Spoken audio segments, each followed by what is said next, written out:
Nagsisimula ang kwento nang makita natin ang isang batang babae na malungkot dahil napunit ang teddy bear niya.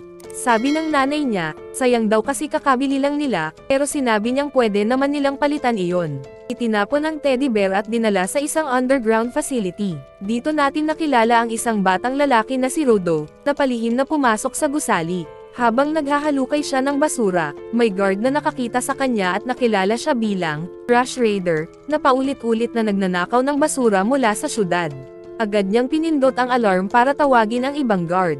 Mabilis na naghagis ng basura si Rodo para makalusot at pumasok sa air ducts. Pilit siyang tumakas pero isinara ng mga guard ang mga gate at sinimulan siyang pagbabarilin.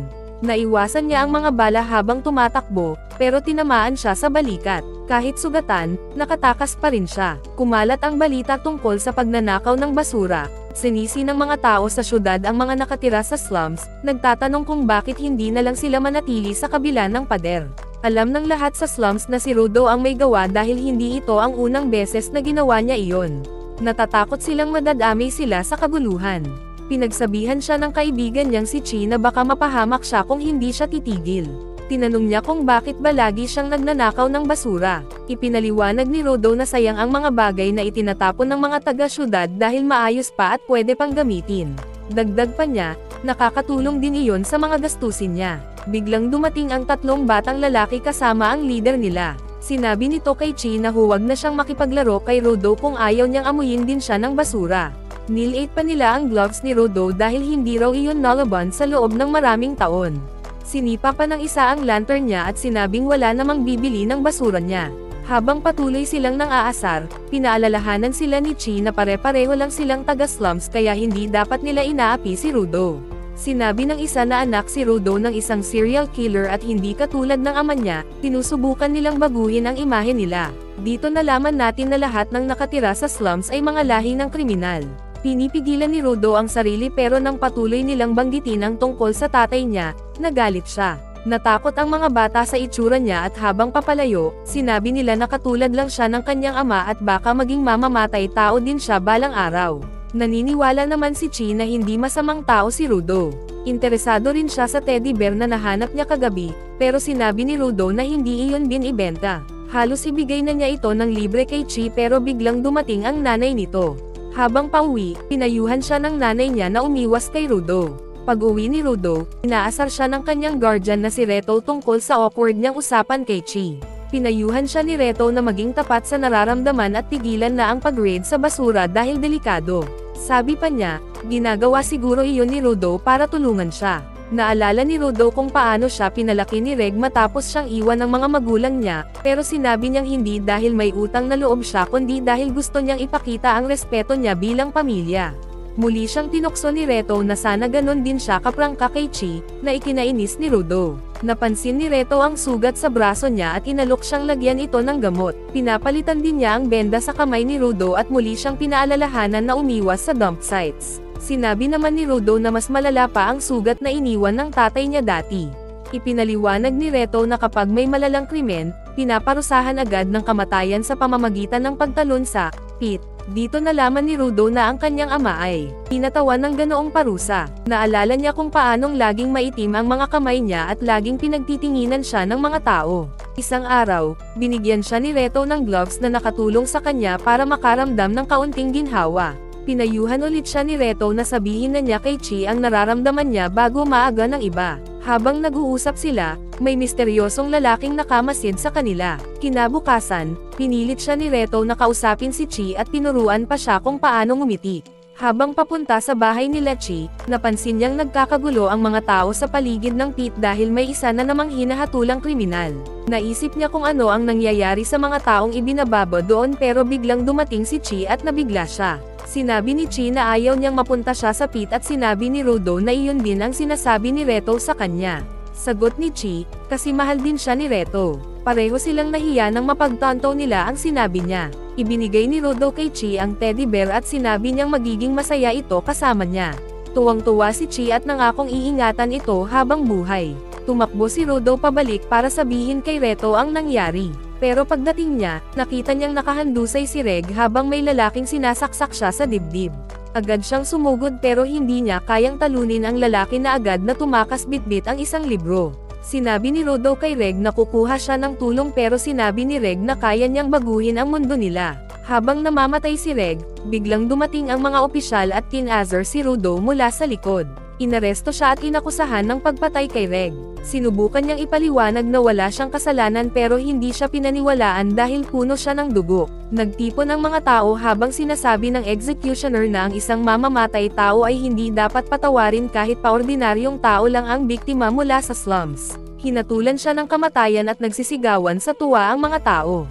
Hindi niya maintindihan kung bakit walang naniniwala sa kanya. Nakita niya si Chi at sinabi niya rito na hanapin ang tunay na pumatay kay Reto, pero pati si Chi naniniwala na siya ang may kasalanan. Binitiwan niya ang teddy bear at tinalikuran siya. Nakaramdam si Rodo ng sobrang pag-iisa at inisip niyang lahat sila ay parang basura, may mga mata at tenga pero hindi ginagamit para makita ang katotohanan. Nangako siya na ipapadala silang lahat sa impyerno. Bigla niyang nakita ang tunay na pumatay kay Reg sa harap niya pero bago pa siya makasigaw, ibinagsak na siya sa pit. Pagkaraan ng ilang sandali, nagising si Rodo at nagulat na buhay pa siya. Bigla niyang naamoy ang napakabahong amoy at tinakpan ang ilong niya. Naalala niyang ibinaba siya sa pit at nakita ang isang higanteng halimaw. Doon niya napagtanto na tama ang tawag nilang impyerno dito. Naalala niya kung gaano ka-obsessed ang lahat sa pagpaparusa sa mga kriminal at walang pakialam kung ano ang nangyayari sa kanila pag ibinaba na sila. Sinubukan niyang tumakas mula sa halimaw pero ito ay umatungal at tumawag ng iba pang mga halimaw. Napaligiran siya mula sa lahat ng direksyon. Sumugod ang mga halimaw kaya iniwasan niya ang mga atake nila, pero nadapa siya at nakita niya ang isang bungo ng tao. Nagmumura si Rodo sa mga taong nagpadala sa kanya doon, pero biglang gumuho ang basura at tumigil ang mga halimaw sa pag-atake sa kanya. Napansin niyang lason ang hangin kaya tinakpan niya ang ilong at bibig habang naghahanap ng ligtas na lugar, pero hindi siya sigurado kung may ganoong lugar nga ba sa mundong ito. Bigla siyang nagsuka ng dugo at muli siyang nilapitan ng mga halimaw. Naisip niyang baka mamamatay na siya at nawalan ng pag-asa, pero biglang pumasok sa isip niya ang kamatayan ni Reto at naalala niyang hindi siya pwedeng sumuko. Kinuha niya ang isang bakal na tubo, iniisip na kailangan niyang ipaghiganti si Reto at parusahan ang lahat ng nanakit sa kanya. Sinubukan siyang atakihin ng halimaw mula sa likod pero tinamaan niya ito at aksidenteng napalipad ang isang lata papunta sa isang lalaking nakaupo malapit, si Engine. Gumamit si Engine ng binocular para silipin ang nangyayari at nakita niyang nakikipaglaban si Rodo sa mga halimaw. Patuloy na tinatamaan ni Rodo ang mga halimaw kahit lason ang hangin, hanggang sa napalipad siya ng isa sa kanila, pero tumayo siya ulit at kinuha ang isang lumang poste. Iwinasiwas niya ito ng buong lakas at nataman ang halimaw, pero biglang lumitaw ang isa pa mula sa ilalim niya kaya napatalon siya palayo. Muli siyang umubo ng dugo dahil sa hangin. Dalawang halimaw ang sabay na sumugod para durugan siya, pero sa bingit ng kamatayan, nagising ang kanyang nakatagong kapangyarihan at winasak niya ang mga ito gamit ang isang metal sheet. Isa pang halimaw ang lumitaw at pagod na si Rodo kaya sinubukan niyang tumakas, pero naglabas ito ng malakas na shockwave na nagpalipad sa kanya. Pagmulat ng mata niya, nakita niya si Engine na sinipa siya palayo at nilagyan ng mask sa bibig niya. Marami siyang tanong kay Engine pero sinabihan siyang manahimik. Hindi siya tumigil sa pagtatanong tungkol sa pit, kaya bumulong si Engine na hinaan niya ang boses niya, pero hindi siya naintindihan ni Rodo at sinabihan siyang magsalita ng malinaw. Nawalan ng pasensya si Engine at sumigaw, sinabing hindi sila nasa ilalim ng lupa. Ipinaliwanag niyang kasalanan ng mga taong nasa surface ang ginawa nilang impyerno ang pit. Sinabi rin niya na hindi napapatay ang trash beasts gamit lang ordinaryong armas at naaakit ang mga ito sa ingay, kaya siya tahimik kanina. Sinisi niya si Rodo dahil nagdala ito ng atensyon at biglang lumapit ang isang halimaw. Binago ni Engine ang payong niya para gawing sandata at pinaire-piraso ang halimaw.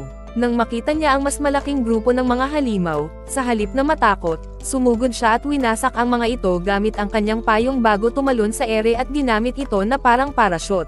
Namangha si Rodo na napadali niyang natalo ang mga halimaw at naisip niyang sana may kapangyarihan din siya para makalaban sa mga taong nagpadala sa kanya doon. Huling halimaw ang bumaril ng acid kay Engine pero na-block niya ito at ginamit ang kanyang Unbreaker Octo Shredder para tuluyang patayin ang halimaw. Tinanong ni Rodo kung sino siya at tinanggal ni Engine ang kanyang mask, ipinakilalang isa siyang cleaner. Pero dahil lason ng hangin, naamoy niya ito at muling sinisi si Rodo dahil pinatanggal niya ang mask niya. Biglang nawalan ng malay si Rodo dahil sa sobrang pagod. Bumalik tayo sa nakaraan ni Rudo kung saan inaasar siya ng ibang bata dahil sinasabi niyang may buhay ang mga bagay, dahil tinuro sa kanya ni Reto na kapag inalagaan mo ang isang bagay, magkakaroon ito ng kaluluwa. Sabi ni Reto, isa lang itong lumang alamat pero naniniwala pa rin siya rito. Tinanong ni Rudo kung may kaluluwa din ba ang kanyang gloves. Sabi ni Reto, magkakaroon kung aalagaan niya ito. Bumalik tayo sa kasalukuyan, nagising si Rudo at napansin niyang nakagapos siya. Sinabi niya kay Engen na palayain siya pero hinayla lang siya nito palayo. Sinabi ni Engen na dapat magpasalamat si Rudo dahil niligtas niya ang buhay nito, pero hindi siya maintindihan ni Rudo.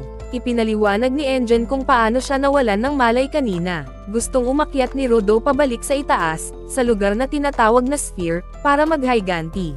Pero sinabi ni Engen na imposible iyon at dapat tanggapin na niya ang kapalaran niya. Tumanggi si Rudo dahil iniisip niyang may tinatago si Engen, kaya nagalit ito. Dinala siya ni Engen sa isang kakaibang lugar kung saan may dalawang truck. Napansin siya ng grupo ng mga lalaking nakamask at namangha silang buhay pa siya dahil kadalasan bangkay na ng spirits ang nakikita nila. Kinabahan si Rudo habang sinusuri siya pero sinabi nilang hindi siya sasaktan. Tinanggal nila ang mga tanikala niya kaya naisip niyang mas mabait sila kaysa kay Engen, pero bigla siyang iginapos sa kanilang truck. Plano pala nila siyang ibenta para sa malaking halaga. Sinabi ng kanilang leader na ang mga Spyrites ang nagtapon ng basura sa lupa nila at nilason ang hangin at lupa nila, kaya nagkaroon ng trash beasts. Gusto siyang pahirapan ng mga naapektuhan dahil sinisisi nila ang mga Spyrites sa pagkasira ng mundo nila. Napansin ng leader na payat si Rudo kaya pinilit siyang kumain ng basura nilang pagkain. Pero kinagat ni Rudo ang daliri ng leader at ngumuyang kasama ng pagkain, sinasabing pwede naman itong kainin. Biglang lumabas muli ang kapangyarihan niya at ginamit niya ito para makawala. Naalala niya ang sinabi ni Reto na kapag inalagaan mo ang isang bagay, nabubuhay ito. Habang hawak ang tanikala, dumaloy ang enerhiya niya rito at nagulat ang mga kidnappers. Pinapanood siya ni Engen mula sa malayo at natuwa siya dahil si Rudo ay isang giver na kayang bigyan ng buhay ang mga bagay, katulad niya. Inutusan ng leader ang mga tauhan niya na atakihin si Rudo at kunin ang kanyang tanikala para talunin siya.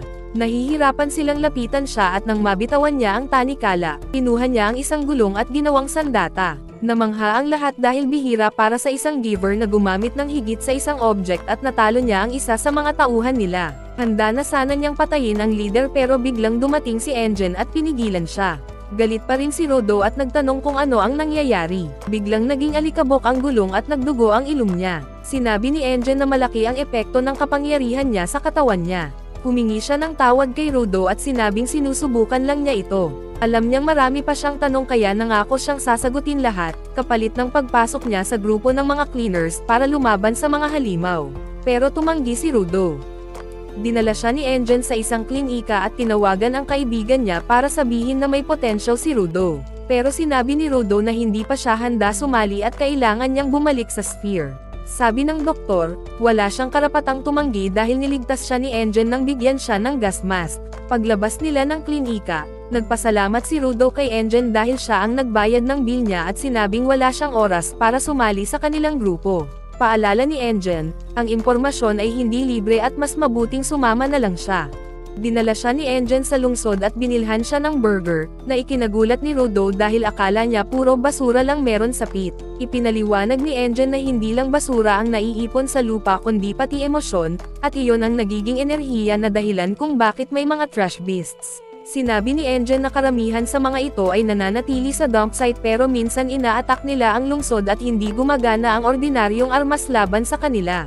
Pero kayang talunin ng mga gloves ni Rudo ang mga ito dahil naging vital instrument na ang mga ito. Sinabi niya na kailangan ng kanilang organisasyon ng mas maraming giver para labanan ang mga trash beasts. Naisip ni Rudo na kung kapalit ng pagsali ay tuturuan siya kung paano bumalik sa surface, baka pumayag siya. Pero sinabi ni Engen na hindi niya alam kung paano, pero ang boss niya ay isang matalinong tao na maaaring makatulong sa kanya. Ipinakita ni Rudo ang gloves at sinabing bigay ito ng kanyang ama at ito na lang ang natitirang alaala niya rito. Sinabi ni Engen na dapat alagaan niya ito, na ikinaiyak ni Rudo dahil palaging pinagtatawanan siya ng iba dahil sa luma niyang gloves. Biglang nakatanggap ng mensahe si Engen kaya umalis siya, pero nagpasalamat si Rudo at binigyan siya ni Engen ng maliit na bag ng pera para makatulong sa kanya. Hindi makapaniwala si Rudo pero sinabi ni Engen na galing iyon sa pagbenta niya ng mga damit ni Rudo. Galit na galit si Rudo pero paliwanag ni Engen, delikado kung maglalakad siya na suot ang damit ng mga Spyrites. Iniwan siya ni Engen para kausapin ang trainer niya, pero biglang dumaan ang isang pusa at ninakaw ang pouch niya. Hinabol niya ito pero masyadong mabilis ang pusa. Nakakita siya ng stick at ginamit ito para maipit ang pusa. Dumating ang isang lalaking nagngangalang Zanka at sinabi nitong kanya ang stick at pilit na kinuha ito pabalik. Napansin ni Rudo ang simbolo ng cleaner at napagtantong isa din itong cleaner tulad ni Engen. Biglang ginamit ni Zanka ang kanyang kapangyarihan para turuan si Rudo ng leksyon. Halos tamaan si Rudo pero nakaligtas siya. Sinabi ni Zanka na siya ang naatasan ni Engen para maging trainer niya, pero hindi niya akalaing magiging magnanakaw ang kanyang estudyante. Ipinaliwanag ni Rudo na hiniram niya lang ang stick para mabawi ang kanyang pera, pero tinukso siya ni Zanka tungkol sa ama niyang hindi raw naturuan ng tamang asal. Nag-init ang ulo niya pero naalala ang sinabi ni Reto na dapat pakinggan muna ang iba. Kaya humingi siya ng tawad kay Zanka dahil sa pagkuha ng stick nito. Naisip ni Zanka na hindi masamang tao si Rudo dahil ibinalik niya ang kanyang staff, kaya naisip niyang sobra ang naging reaksyon niya. Napagtanto ni Rudo na ito ang unang beses na na-diffuse niya ang isang sitwasyon at naisip niyang tama si Reto sa maraming bagay. Tinulungan siyang tumayo ni Zanka at tinanong tungkol sa vital instrument niya. Sinabi ni Rudo na malamang gloves niya iyon, pero hindi pa niya alam ang tunay na kakayahan niya. Tinitingnan ni Zanka ang gloves ni Rudo at sabi niya cool daw ito. Gusto ring makipagkaibigan ni Rudo kaya naalala niya ang payo ni Rego na laging ngumiti. Sinubukan niyang ngumiti ng masaya pero na-creep out si Zanka at inisip na pinagtatawanan siya ni Rudo. Iniisip ni Rudo kung bakit mukhang nakakatakot ang ngiti niya kaya sinubukan niyang ngumiti na nakapikit ang mata at bibig, pero akala pa rin ni Zanka na tinutokso siya. Naiinis si Zanka at sinabi niya na masyado lang kumpiyansa si Rudo dahil tinawag siyang genius ni Engen. Paalala niya na bawat laban nila ay buhay ang nakataya pero parang wala lang kay Rudo. Pakiramdam niya hindi seryoso si Rudo sa goal niya at baka kalokohan lang iyon. Biglang naalala ni Rudo ang sinabi ni Rigto na baguhin niya ang mundo, kaya nag-iba ang mood niya. Sinabi niya kay Zanka na seryoso siya sa goal niya at huwag na huwag siyang pagtatawanan. Napailing si Zanka at sabi niya alam na niyang hindi sila magkakasundo. Hinugot niya ang kanyang weapon at si Rudo naman ay kumuha ng bakal na nasa likod niya. Nagulat si Zanka nang makita niyang kaya ni Rudo gawing vital instrument ang kahit anong bagay. Naisip niya na ito ang dahilan bakit tinawag siyang genius ni Engen. Pero sinabi pa rin ni Zanka na hindi sapat ang natural talent para talunin ang isang veterano. Biglang bumagsak mula sa taas ang staff ni Zanka at kinuha niya ito para umatake kay Rudo. Napilitan si Rudo na depensahan ang sarili niya habang sinasabi ni Zanka na vital instrument lang niya ang espesyal sa kanya. Nahihirapan si Rudo na sumabay sa galaw ni Zanka hanggang samapin siya sa lupa. Naamoy ni Zanka ang dumi na damaykit sa kanya at bigla siyang natakot. Napansin niyang may hawak na plunger si Rudo pero hindi maintindihan ni Rudo kung bakit ganoon ang reaksyon niya. Sinubukan ni Zanka ipaliwanag kung ano ang plunger pero hindi nakikinig si Rudo at patuloy lang siyang sumusugod. Dahil dito tumakbo na si Zanka, pero hinabol siya ni Rudo at tuluyan niya itong natalsikan ng dumi.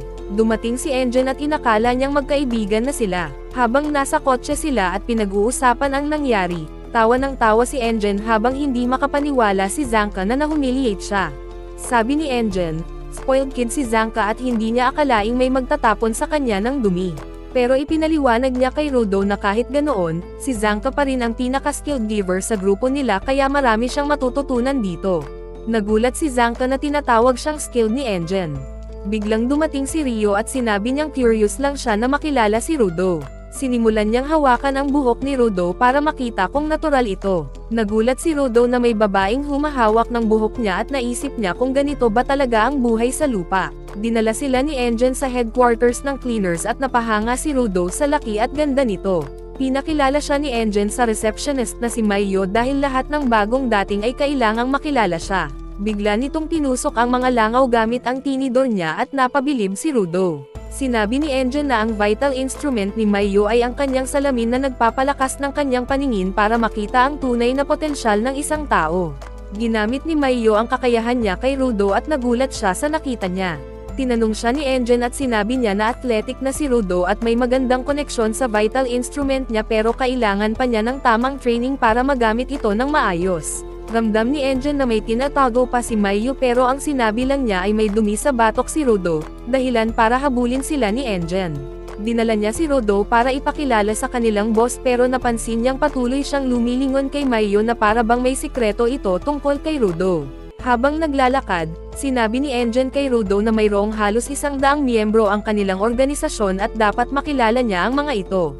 Pagpasok nila, puno ang silid kaya ipinagpaliban muna nila ang introductions. Bago sila pumasok sa kwarto ng boss, pinaalalahanan ni Enjen si Rudo na huwag agad humingi ng impormasyon at dapat mag-alok siya ng tulong kapalit nito. Sinabi rin niya na huwag tanungin ang boss tungkol sa kanyang vital instrument dahil kahit hindi nila alam kung ano iyon, nirerespeto pa rin nila ito at sinusunod. Binuksan nila ang pinto pero wala ang boss at ipinaalala ni Maiyo na nakalimutan niyang sabihin na nasa mission pa ito at ilang araw pa bago makabalik. Nalungkot si Rudo at hindi alam ang gagawin hanggang biglang lumapit si Rio at sinabi na hindi pa siya pwedeng maging cleaner hanggang maaprubahan siya ng boss. Pinayuhan siya ni Rio na sumama na lang muna sa kanya bilang trainee para makilala pa niya ito. Dinala sila ni Maiyo sa isa pang silid at ipinaliwanag na may maliit na bayan malapit sa polluted zone na humingi ng tulong dahil may mga trash beast na nakita doon. Tinanong ni Rudo kung ano ang polluted zone at ipinaliwanag ni Maiyo na hinati ang lupa sa safe zones na kayang suportahan ang buhay ng tao at polluted zones kung saan naninirahan ang mga trash beast. Ipinahayag din niya na ang lugar na pinagsakutan ni Rudo ay tinatawag na no man's land at sobrang delikado doon. Kung wala kang suot na mask, mamamatay ka sa loob ng 15 minuto. Binigyan siya ng mask at umalis sila para sa mission. Nagtataka si Rudo kung sino ang mga kasama nila at ipinaliwanag ni Rio na mga supporters ang mga ito at wala silang special powers tulad ng givers pero ginagawa nila ang lahat para makatulong. Nakipagkamay sa kanya si Gree at nagulat si Rudo sa lakas ng kapit nito. Sinabi ni Rio na kaya nitong basagin ang outer shell ng trash beast gamit ang kamay niya. Biglang napansin nilang may paparating na trash beasts at nagpanik si Rudo dahil hindi niya inaasahan ang ganito karaming kalaban. Sinabi ni Rio na mahina lang ang mga iyon at nakita nilang hindi kayang sirain ng mga ito ang bakod.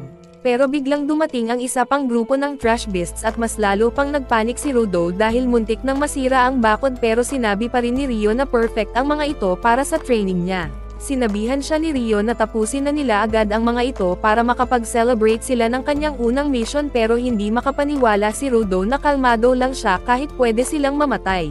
Sinabi ni Rio na kailangan niyang matutong manatiling kalmado para mabuhay at naisip ni Rudo na baka iyon ang kulang niya. Biglang may higanteng trash beast na some iron ang harang kaya si Rio na mismo ang humarap dito. Ibinato niya ang kanyang gunting sa ere at bigla itong lumaki. Ginamit niya ito para putulin ang mga trash beast habang nagulat si Rudo na nagagamit niya ang gunting gamit ang kanyang paa. Napagtanto niya na bawat isa ay may kanya-kanyang paraan ng paggamit ng kanilang vital instrument. Biglang umatake mula sa likod ang isa pang trash beast pero pinigilan ito ni Chris gamit ang kanyang mga kamay at tinapon patungo kay Rio na agad hinati ito sa dalawa. Inutusan ni Rio ang lahat na itulak ang mga halimaw papunta sa kanya para matapos na ang laban. Naunawaan ni Rudo na hindi kayang patayin ng mga supporters ang mga trash beast pero kaya nilang pigilan ang mga ito para ang giver ang makapagbigay ng huling atake. Napatay nila halos lahat maliban sa higanteng halimaw kaya si Rio na mismo ang sumugod dito. Habang nililinis ng supporters ang natitirang mga halimaw, biglang bumangon ang isa at aatakehin ang isa sa kanila kaya sinugod ito ni Rudo para iligtas siya. Na-activate ang kapangyarihan niya pero muntik na niyang patayin ang supporter dahil hindi pa niya kontrolado ang kanyang abilidad. Mas malakas ang halimaw kaysa sa kanya at natalo siya pero dumating si Rio at niligtas siya, pinuri pa siya dahil sa tapang niya. Sinabi niya na kahit ilang beses niyang atakihin ang core ng halimaw, hindi pa rin ito bumabagsak kaya nagpatuloy siya. Umalis ang mga supporters para i-report ang nangyari. Tumalon si Rio at pinutol ang mga tentacles ng halimaw pero nakita niyang may kumikislap na bagay sa loob at inisip niyang iyon ang core. Pero naibalik muli ng halimaw ang mga tentacles at sinubukan siyang itapon. Biglang umatake ang halimaw kay Rudo pero nakaiwas siya sa huling segundo. Bumagsak ang lupa at muntik na siyang mahulog. Inisip niya kung paano pa siya makakapaghiganti sa pumatay kay Regto kung hindi man lang niya kayang ipagtanggol ang sarili niya. Sinagip siya ni Gree at binuhat sa balikat, sinabing matuto siya sa mga supporters na kahit walang kapangyarihan ay ibinubuhos ang lahat para sa kanilang mission. Napansin ni Rio ang pag-iyak ng halimaw at doon niya nakita ang tunay na weak spot nito. Tumalon siya ng mataas at ginamit ang ultimate attack niya para sirain ito. Naglaho sa abo ang katawan ng halimaw. Nagulat si Grease kung paano niya ito natalo kaya ipinakita niya ang copper na nagpapalakas dito. Hindi niya maintindihan kung paano nagkaroon ng vital instrument ang isang trash beast. Hindi niya maintindihan kung paano nagkaroon ng vital instrument ang isang trash beast. Upo sa sofa na nagngangalang Jabber. Tinanong nito kung nasaan ang Sphere Kid dahil nabanggit daw ito habang natutulog siya. Sa headquarters naman, nagpa-party si Rio bilang welcome kay Rudo. Dumating din si Zanka at napansin niyang nakayuko si Rudo. Tinanong niya kay Rio kung anong nangyari at sinabi nitong simula nang hindi magamit ni Rudo ang kanyang vital instrument ay ganyan na siya.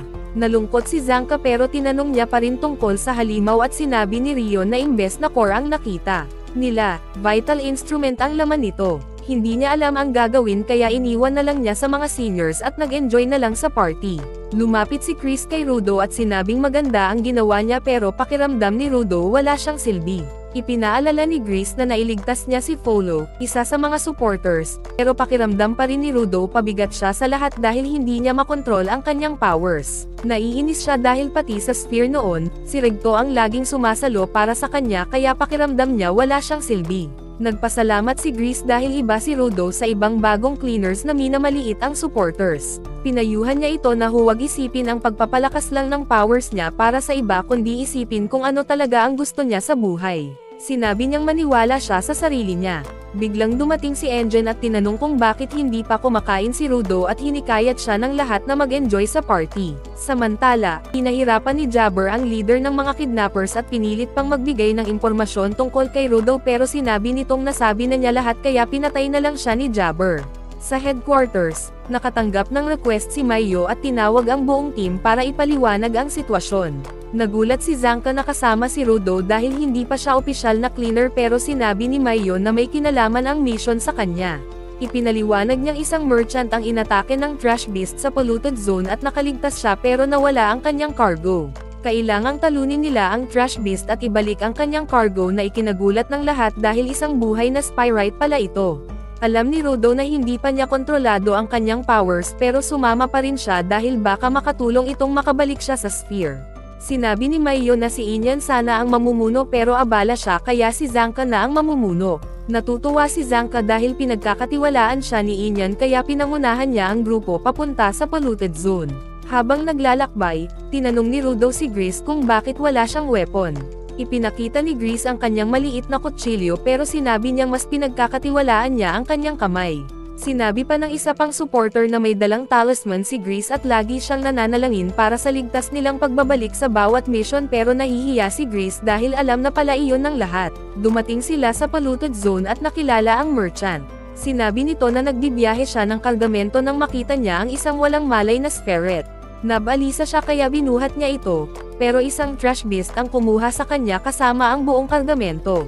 Naisip ni Rudo kung balak ba nitong ibenta ang spirit pero itinanggi iyon ng merchant, at ipinaliwanag na interesado lang siya sa mga spirit. Nakaramdam ng kaba si Zanka dahil kadalasan, kapag may trash beast, agad nitong inaatake ang mga tao, hindi basta nangunguha ng tao. Dinala sila ng merchant sa isang gusali kung saan dinala ng trash beast ang spirit.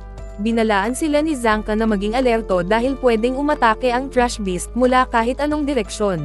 Pagpasok nila, nakita nilang walang laman ang loob maliban sa isang figure sa malayo. Bigla silang itinulak ng merchant papalapit at doon nila napansin na isa pala itong manika. Biglang bumagsak ang sahig at nahulog sila sa mas mababang palapag.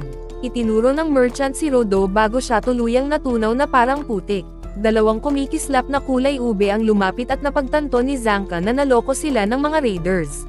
Nagtaka si Rudo kung mga kidnapper ba ang mga ito. Ipinaliwanag ni Green na dati silang grupo ng mga magnanakaw pero mas naging masama sila nitong mga nakaraang taon, at lahat sila ay givers.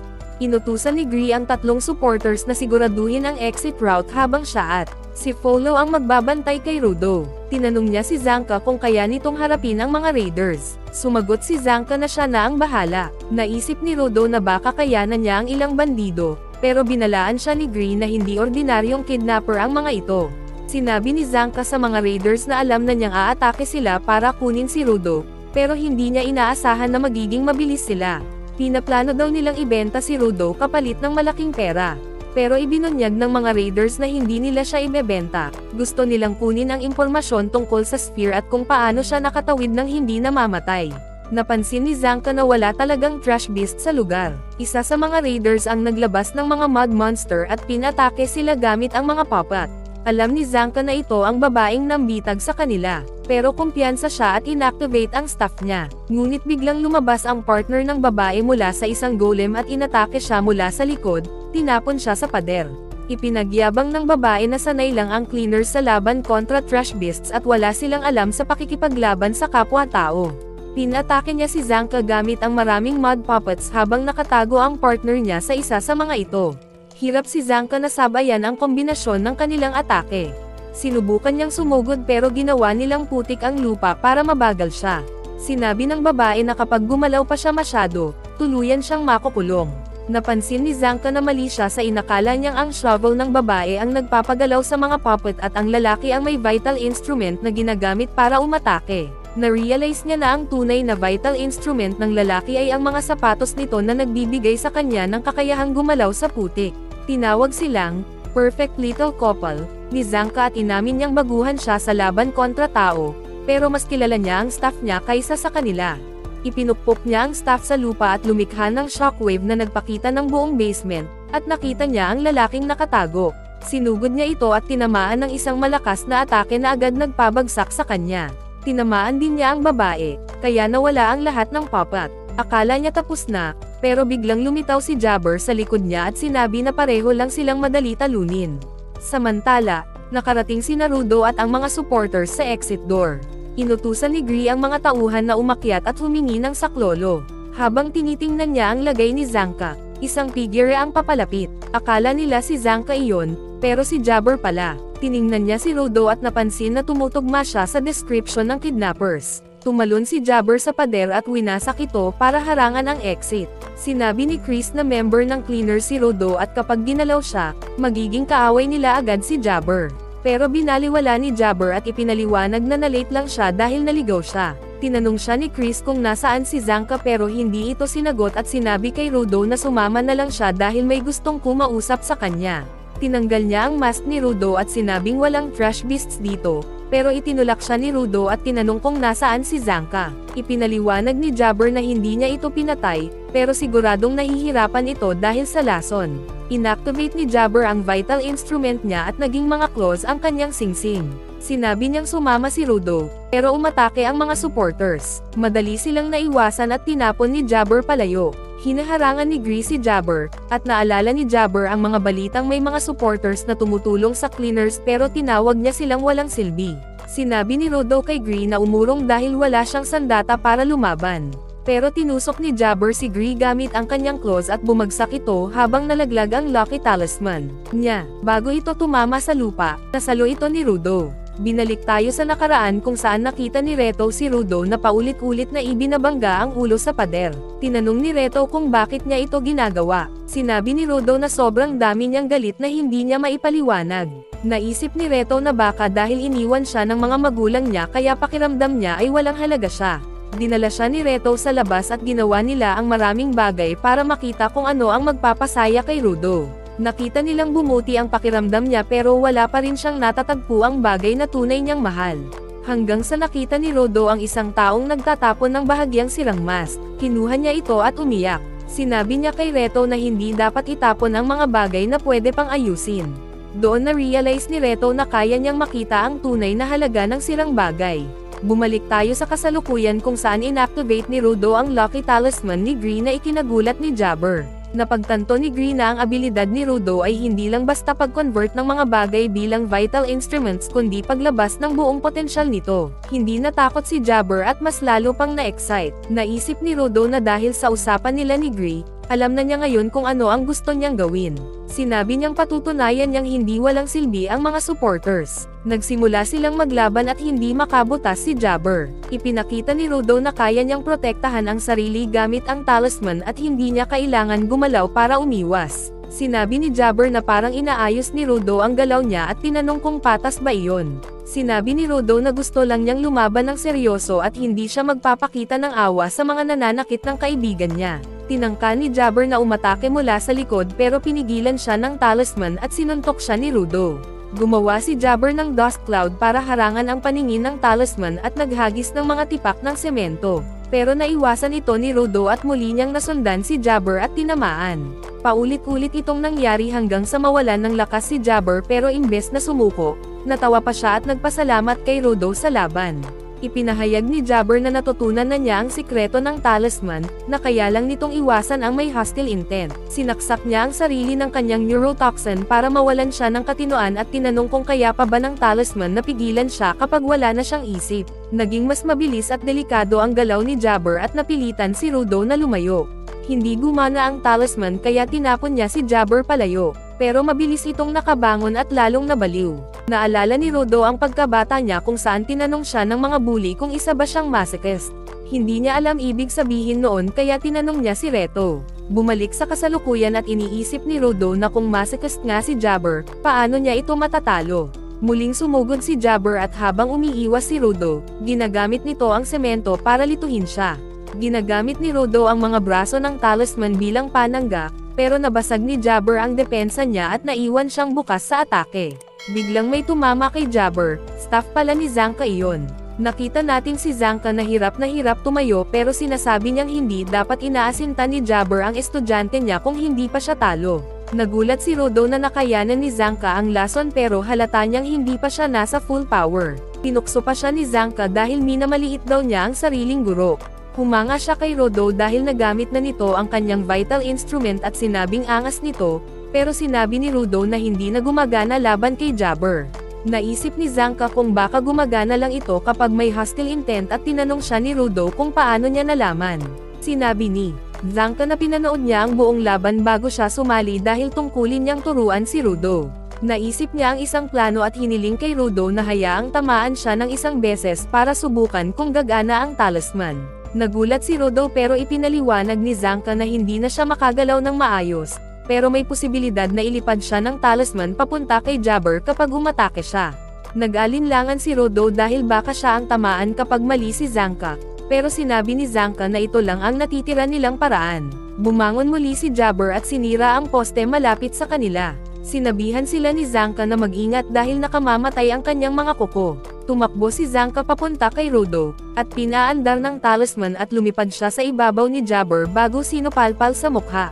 Tuwang-tuwa si Zanka dahil gumana ang plano. Nag-isip si Rudo kung talaga bang may hostile intent ang ginawa niya, pero sinabi ni Zanka na test lang iyon. Bumangon muli si Jabber kaya sinubukan ulit ni Zanka, at nilipad siya ng talisman papunta kay Jabber at pinabagsak niya ito sa lupa. Sinabihan ni Zanka si Rudo na dahan-dahan pero sagot ni Rudo wala ng oras para maging banayad. Naghanda silang muli para sa kombinadong atake at sunod-sunod na pinukpok ni Zanka si Jabber hanggang bumalik ito sa katinoan. Nakilala niya si Zanka bilang lalaking may masamang ugali. Binuhos ni Zanka ang huling atake bago bumagsak sa lupa dahil sa pagod. Biglang naging abo ang talisman at naisip ni Zanka kung baka may oras lang ang mga armas ni Rudo o baka may ibang dahilan. Sinisisi ni Rudo ang sarili niya dahil nabasag ang mahalagang talisman ni Gree pero bigla siyang nag-seizure. Napansin ni Zanka ang sugat sa likod ni Rudo at naisip kung kailan tinamaan ni Jabber ang kanyang mga kuko. Ginamit ni Jabber ang kanyang mga kuko para makabawi ng enerhiya at nagulat si Zanka. Ipinaliwanag ni Jabber na may kemikal ang kaliwang kuko niya na kayang alisin ang sakit kapag kaunting dose lang ang ginamit. Alam niyang makakabangon muli si Zanka kaya muling nilason at kinuha si Rudo. Hindi makagalaw si Rudo kahit gising siya at sinisisi niya ang sarili niya kung bakit nasaktan ang lahat. Paglabas nila, nakita sila ni Rio at biglang inatake ni Engine si Jabber gamit ang kanyang payong at pinasample ito sa pader. Nagulat si Jabber na naroon ang buong cleaners. Ipinaliwanag ni Engine na plano ng Raiders na ikulong sila sa basement para hindi magamit ang kanilang choker comms, pero nakatawag ng headquarters sina Tom at supporters gamit ang telepono sa bayan. Nag-aalala si Tom kay Grace at sa iba pero sinigurado ni Inan na hindi sila basta-basta tatalunan at inutusan ang supporters na tingnan ang kalagayan nila. Naging baliw ang galaw ni Jabber kaya nagtataka si Inan kung talagang nakalaban ni Rudo ang ganitong klase ng baliw. Sabi ni Rio mas maayos pa ang kondisyon niya kaysa sa inaasahan niya. Galit ang cleaners kay Jabber sa pananakit niya sa kanilang mga kasamahan at sinabi ni Engine na may mga tanong sila at hindi nila siya palalampasan. Sinabi ni Jabber na gusto niyang tumakas pero may utos siya mula sa boss niya na dalhin si Rudo kaya kailangan niyang tapusin ang misyon. Inihanda niya ang kanyang vital instrument para labanan ang cleaners pero biglang lumitaw si Kat Oni mula sa likod at hinawakan siya, sinasabing kailangan niyang bumalik. Sinabi ni Jabber na hindi pa tapos ang laro at doon palang nagiging masaya pero sinabi ni Kat Oni na masaya ang boss nila kaya nagbago ang isip niya. Sinabi ni Jabber na gabi na at humingi ng paumanhin na hindi siya makakalaban pa. Bago siya umalis sa manhole, pinuri niya si Rudo at sinabing mahusay siya para sa isang spyrite at ipinasabi sa cleaners ang mensahe para kay Rudo dahil sigurado siyang lason pa rin siya. Pero isinumpa siya ni Rudo gamit ang natitira niyang lakas at sinabing hindi pa tapos. Nagulat si Jabber na gising pa rin siya matapos ang sobrang daming lason. Sinabi ni Rudo na hindi siya titigil hanggat hindi niya pinagbabayaran ang ginawa niya kay Gree. Na-impress si Jabber at napansin niya ang pattern sa gloves ni Rudo. Naisip niyang baka nakuha ito ni Rudo sa isang serye at matutuwa ang boss nila kapag nalaman iyon. Sinabi niyang babalik siya ng mas handa sa susunod nilang laban. Pagkatapos nito, tumakbo si Rudo papunta kay Gree at humingi ng tawad sa pagkabasag ng talisman. Pero sinabi ni Gree na kahit mahalaga iyon, nagawa na nito ang tungkulin nito dahil nakatulong ito sa kanila. Nakita si Rudo na nakaupo sa bench at nilapitan siya ni Enan at tinanong kung bakit siya malungkot. Sinabi ni Rudo na dahil kay Gree at nalulungkot siya dahil hindi niya nailigtas ang taong nagligtas sa kanya. Sinabi ni Engine na alam ni Gree ang pinasok niya at inilagay ang buhay niya sa panganib dahil alam niyang mabuting tao si Rudo. Sinabi ni Enan na magbigay galang siya kay Grease. Pagdating nila sa ospital, nagulat siya na buhay pa si Grease. Pinukso siya ni Engine na nalungkot siya dahil inakala niyang patay na si Grease. Nagtaka siya kung paano pa nabuhay si Grease gayong tinamaan ito sa dibdib. Ipinaliwanag na dahil sa medical team ng cleaners at iniligtas siya ng giver na si Isha na may healing powers. Nagpasalamat si Gree kay Isha at sinabi kay Follow na huwag maging malungkot dahil siya ang nagprotekta habang nagwawala si Jabber. Sinabi ni Gree na huwag siyang magmadali sa pagiging giver at napaiyak si Rudo. Pinuri siya ni Gree sa pakikipaglaban niya kay Jabber at sinabing huwag na niyang isipin ang talisman dahil masaya siyang nakatulong ito. Biglang may lumapit na lalaki at sinabing may isa sa mga raiders na nagbanggit ng border at mukhang nagre-research sila tungkol sa sphere. Tinawag siya ni Engine na boss kaya napagtanto ni Rudo na siya ang leader ng cleaners.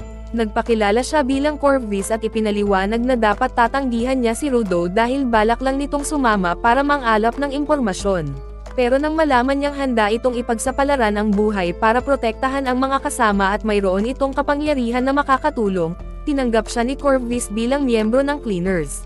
Pinapunta siya ni Corvus sa kanyang opisina at ipinaliwanag na ang border ay nasa pagitan ng sphere at ng lupa at sinasabing kahit sino na susubok tumawid ay mamamatay. Pero may isang babae raw na nakatira malapit sa border at minsang may manlalakbay na naligaw sa no man's land at tinulungan siya ng babae. Tinanong nila kung bakit siya nakatira doon at sinabi nitong pinagmamasdan niya ang mga taong bumabagsak mula sa itaas at may mga taong dumarating at umaalis ng hindi namamatay. Naisip ni Rudo na baka matulungan siya ng babae na makabalik sa sphere pero sinabi ni Corvus na mapanganib ang paglalakbay na iyon. Biglang pumasok si Engine at sinabing bagay sa kanya ang bagong uniforme. Pagkatapos, naghanda na si Rudo para umalis papuntang no man's land. Sinubukan siyang pigilan ni Follow pero determinado si Rudo na makilala ang babae doon. Narinig ni Rudo si Engine na nagsabi na kalma lang muna siya, at ipinaliwanag nito na mamamatay lang siya kung pupunta siyang mag-isa dahil hindi pa niya alam ang limitasyon ng kanyang kapangyarihan. Binanggit din ni Engine na kailangan pa nilang alalahanin ang mga raiders. Nagtataka si Rod kung paano sila nagiging givers kung masasama sila. Kaya ipinaliwanag ni Enan na kahit masamang tao ay pwedeng maging giver dahil walang kinalaman ang moralidad sa paraan kung paano nila pinapahalagahan ang mga bagay. Sinabi niya kay Rudo na magpahinga muna dahil sobrang dami na nang nangyari sa mga nakaraang araw. Kaya sinubukan niyang matulog sa kanyang kwarto, pero biglang dumating si Rio at inalok siyang ipasyal sa headquarters. Ipinasyal siya ni Rio at tinanong kung ano ang ginagawa niya habang nasa sphere. Sinabi ni Rudo na naghalukay lang siya ng basura. Tinanong ni Rio kung nakakakain ba siya ng matatamis doon, pero sinabi ni Rudo na hindi niya pa natitikman ang mga iyon dahil para lang daw iyon sa mga mayayaman. Sinabi ni Rio na meron silang suite sa headquarters at nagulat si Rudo nang makita ito. Sinabi ni Inya na huwag siyang masyadong malulong dito dahil mas patok pa ito kaysa droga. Ipinahayag ni Rio na may grupong tinatawag na vendors na nagbenta ng suite sa kanila, At sinabi ni Inya na mahirap magtanim ng pagkain dahil sa polusyon. Kaya nang alap ang vendors ng mga givers na espesyalista sa paggawa ng pagkain. Tinilaan ni Rod ang sweets at hindi makapaniwala kung gaano kasarap ang mga ito, kaya't inubos niya ang mga iyon. Biglang may batang nakatingin sa kanya at inisip ni Rudo na gusto rin nito ng matatamis. Binigyan niya ito ng lollipop, agad itong kinain ng bata at humingi pa ng isa pa. Nagtaka si Rod kung bakit ganoon ang bata, pero may lalaking biglang huminto sa bata at humingi ng tawad sa inasal nito. Pagkatapos nito, sinubukan ni Rod gamitin ang kanyang kapangyarihan sa isang kutsilyo pero hindi ito gumana. Tinukso siya ni Rio at Engine na baka dahil ito sa sobrang kain niya ng sweets. Alam ni Zanka na mahilig si Rudo ayusin ang mga bagay na tinapon na, kaya inisip niya na baka gumagana lang ang kapangyarihan nito sa basura. Kaya sinubukan nila ito at hinawakan ni Rod ang isang piraso ng bakal at bigla itong nag-transform sa isang sandata. Nagulat ang lahat at napagtanto nilang tama si Zona. Sinabi ni Zona kay Rudo na ituloy pa ito, kaya nakagawa pa siya ng 2 pang sandata. Pero bigla siyang nagdugo sa ilong at bumagsak. Sabi ni Engine na masyadong mataas ang kalidad ng gloves kaya hindi nakakayanan ng katawan niya. Tinanong ni Rudo kung ano ang ibig sabihin nito. Ipinaliwanag ni Enan na ang kalidad ng isang bagay ay tumataas kapag pinapahalagahan ito ng matagal. Pero nagtataka si Rudo kung bakit nagkadurog-durog ang talisman nang gamitin niya ito samantalang buo pa ang mga weapons na ginawa niya. Sabi ni Rio, baka dahil natupad na ng talisman ang layunin nito. Naniniwala siya na ang kapangyarihan ni Rudo ay ilabas ang buong potensyal ng isang bagay para magampanan nito ang tunay na silbi nito. Sang-ayon si Zanka dahil nangyari ito nang makaramdam ng kaligtasan si Rudo. Sumang-ayon din si Engine at sinabi kay Rudo na hindi niya sinira ang talisman, kundi binigyan niya ito ng pagkakataon na matapos ng may silbi. Naalala ni Rio na sinabi ni Jabber na ang gloves ni Rudo ay bahagi ng isang series kaya inisip niya na baka may iba pa na katulad nito. Tinanong niya si Rudo kung may pangalan ba ang gloves dahil ang mga givers ay binibigyan ng pangalan ang kanilang mga instrumento. Samantala, sa No Man's Land, nagulat sina Jabber at Katon sa kanilang boss tungkol sa nangyari. Doon natin nakitang ang quote ng kanilang boss ay kabilang din sa parehong series tulad ng gloves ni Rudo. Pero hanggang dito na muna ang video na ito. Mag-subscribe na kung hindi ka pa nakasubscribe, pindutin na rin ang notification bell, at like button para sa marami pang anime recap katulad nito, at mag-iwan ng comment down below. Kita-kits tayo sa susunod na recap.